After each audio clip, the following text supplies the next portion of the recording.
क्योंकि सुदामा ने सोच लिया था कि यदि कृष्ण ने ये चने खा लिए तो ये तो अनंत ब्रह्मांड का रचयिता है, और अनंत ब्रह्मांड का रचयिता यदि दरिद्र हो गया तो ब्रह्मांड का क्या होगा, दुनिया का क्या होगा। क्या बात है, क्या बात है। तो ये बलिदान उसने बचपन में दे दिया था सर, अपनी मित्रता के लिए। इसीलिए जब समय आया ना तो भगवान को उसका बलिदान याद था। भगवान अपनी राजगद्दी छोड़ करके भागे गए थे, उसको गले लगाने राजगद्दी पर बिठाया था और उसके चरण धोए थे। जिसके चरणों में अनंत ब्रह्मांड पड़ा रहता है वो चरण धो रहा था अपने मित्र के। क्या तो ठाकुर जी राधा रानी से क्यों डरते इतना? देखिए, दिल हमेशा सच्चा होता है सर। दिमाग जो है बहुत सारी कार्यस्थानियां करता है, दिल हमेशा कहते हैं ना, दिल हमेशा सच बोलता है और सच से हर कोई डरता है।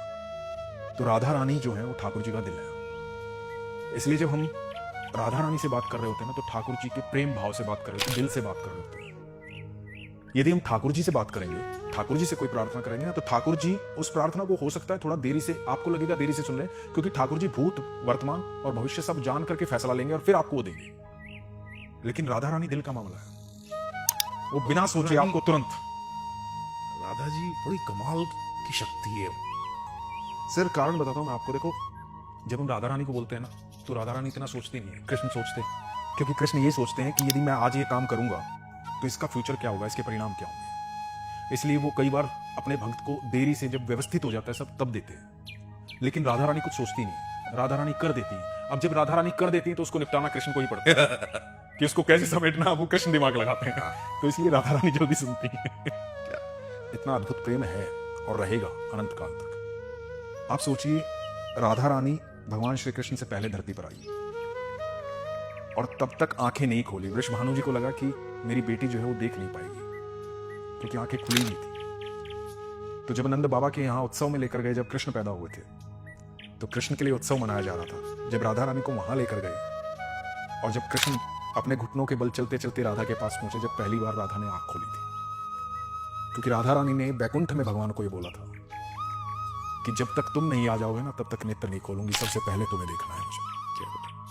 तो इतना अद्भुत प्रेम। सो बजरंग, अभी हम बात कर रहे थे कि संयोग, सही समय पे संयोग चमत्कार है। देखो, चमत्कार तो सर हर पल हो रहा है। चमत्कार तो ये भी है कि हम और आप बात कर रहे हैं सर।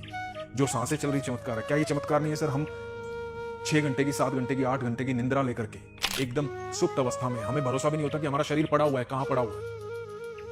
हम एक बिस्तर पर जाकर के भरोसे से लेट जाते हैं, उसके बाद हम सुप्त अवस्था में चले जाते हैं। शरीर की कोई परवाह नहीं होती, हमें पता ही नहीं होता शरीर के साथ क्या हो सकता है, क्या नहीं हो सकता। उस भरोसे से हम लेट जाते हैं और जब सुबह उठते हैं और वही सूरज दिखाई देता है सर, तो क्या ये चमत्कार से कम है सर? ये चमत्कार ही तो है कि हम सुबह उठते हैं, रोज सूरज देखते हैं, रोज भगवान कहता है कि आज फिर तेरे को एक दिन दिया है, आज फिर तू अपने सपने पूरे कर ले, अपनी इच्छाएं पूरे कर ले, अपने सारे बुरे कार्यों को भूलकर एक अच्छा कार्य कर ले। भगवान रोज मौका दे रहे हैं आपको, तो रोज चमत्कार कर रहे हैं वो तो हमारे जीवन में।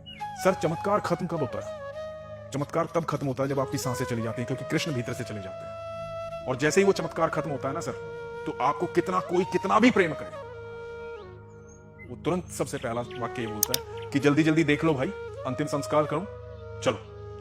और 13, 14, 15, 20 दिन के बाद आप सिर्फ एक किस्से कहानी कभी कभी याद आते हैं। हाँ, शव को विदा करो। तो चमत्कार तो तब खत्म होता है सर। तो चमत्कार तो हम सब के साथ हर पल घटित हो रहा है।